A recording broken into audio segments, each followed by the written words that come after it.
Hello welcome again to my mini blog एबे coming Sunday भौणीर engagement पुणी next month बाहागर तो एबे आमे बाहरीचु मार्केट बिल्डिंग तापरे पुणी जीवु बाणी विहार बहुत सारा जिनस किणवार अच्छे आमे मात्र 20% किछिटा शॉपिंग करि परछु।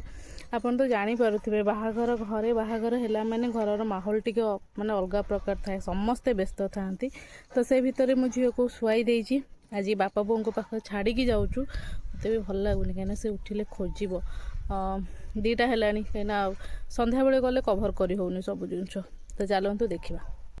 घर बाहरी आम फास्ट आसीलु नीलकंठेश्वर मंदिर जोटा कि बरमुंडारे अच्छी भुवनेश्वर लोक मैंने तो जानी बाबा अलरेडी वर्कर मान सहित कथी आम केवल आसीलु जो आमर एंगेजमेंट पर्टिकुलर स्पेसटा देखापी किंतु ये बहुत भल स्पेस अच्छी ओपन स्पेस यहाँ तो आम तर जी भी डेकोरेशन करेंगे से भाई भी आसी सहित कथा हलु।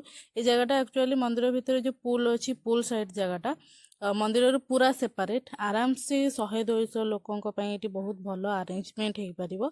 आम फाइनाली किसी कथा हलु सहित किछिटा फोटो शेयर कलु स्टेज रो देन तापर आम बाहर की पलि आइलु मार्केट बिल्डिंग। मार्केट आज बहुत कम गहली थिला देन एम बजार भितर किछिटा किणवार थिला से भितर आम जयर किछिटा hair and skin care products देखुलु जोटा कि सब बेले तो ऑफ रे थाए किछिटा आनिलु बट सेटा रिवील करिबिनी सेटा सीक्रेट अच्छी।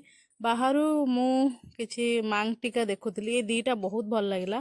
फाइनाली आज जेहेतु मंडे स्पोर्ट चाट आम दी जण खाऊलु ये बसिकी देन आम गलु श्री लेदर सेठी सुटकेस देखुलु भल क्वालिटी थिला। ए 4-5टा भितर आम कन्फ्यूज हेलु कोठा आनिबु एंड फाइनाली आम आनिलु मु भाबुली पर्पलटा आनिबापई किंतु गुड़िया कहला नाई तापरे फाइनाली आम एटा घर को धरिके आसिलु आनिबा को टिके असुविधा हला बट फिर भी आम पळे आइलु घरे कोचु मते अपेक्षा करिथिला।